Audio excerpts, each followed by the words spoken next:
ભર શિયાળે વરસાદ આવ્યો એવું કોઈ કહે તો પહેલા તો માનવામાં ન આવે, પરંતુ વાતાવરણમાં થઈ રહેલા ધરખમ ફેરફારને કારણે ઋતુચક્ર બેવડાયું છે.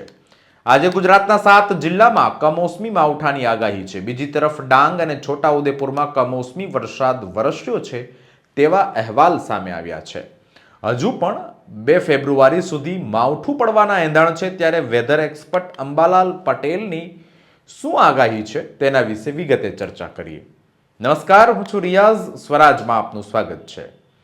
વેધર એક્સપર્ટ અંબાલાલ પટેલે કહ્યું કે વેસ્ટર્ન ડિસ્ટર્બન્સની અસરને કારણે અમરેલી, બોટાદ, ભાવનગર, ભરૂચ, સુરત, રાજપીપળા અને વડોદરાના ભાગોમાં હવામાનમાં પલટો આવવાની શક્યતા રહેશે. ડાંગ જિલ્લાના વાતાવરણમાં અનેક સ્થળે કમોસમી વરસાદ જોવા મળ્યો, જેથી ગિરિમથક સાપુતારામાં વરસાદી વાતાવરણથી ઠંડક પ્રસરી છે. સાપુતારાના તળેટી વિસ્તારના ગામડાઓમાં કમોસમી વરસાદને લઈને ખેડૂતોમાં ચિંતાનું મોજું ફરી વળ્યું છે.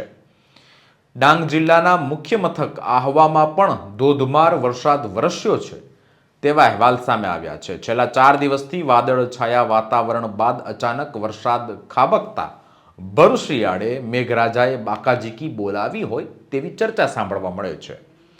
ડાંગની સાથે છોટાઉદેપુર જિલ્લામાં પણ કમોસમી માવઠું જોવા મળ્યું. બોડેલી નગરમાં વરસાદના અમી છાંટા નોંધાયા.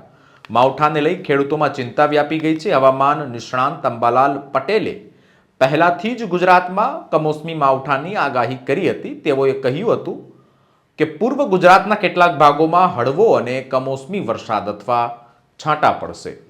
31 જાન્યુઆરીના રોજ મધ્ય કક્ષાનો પશ્ચિમ વિક્ષેપ દેશના ઉત્તર પર્વતીય વિસ્તારમાં આવવાની શક્યતા રહેશે, જેની અસર કમોસમી વરસાદ, કરા પડવા, પવન સાથે ઉત્તરના પર્વતીય ભાગોમાં બરફના તોફાન થઈ શકે છે.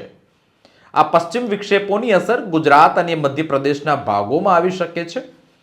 આગામી 2 ફેબ્રુઆરી સુધીમાં વાતાવરણમાં મોટી અસર થઈ શકે તેવા અહેવાલ મળી રહ્યા છે. ઉત્તર ગુજરાત અને પૂર્વ ગુજરાતના ભાગોનું હવામાન પલટાવવાની શક્યતા છે. ખાસ કરીને રાજસ્થાનના ભાગોમાં તેની વધારે અસર થઈ શકે છે. આ સાથે ગુજરાતના પંચમહાલ, દાહોદ, અરવલ્લી જિલ્લાઓમાં હળવો કે કમોસમી વરસાદ કે છાંટા પડી શકે તેવું પણ આગાહીકારોનું કહેવું છે. તો આ હતા અત્યાર સુધીના હવામાન અપડેટ્સ. પડે પડની જાણકારી માટે જોતા રહો સ્વરાજ. અત્યારે બસ આટલું જ. ધન્યવાદ.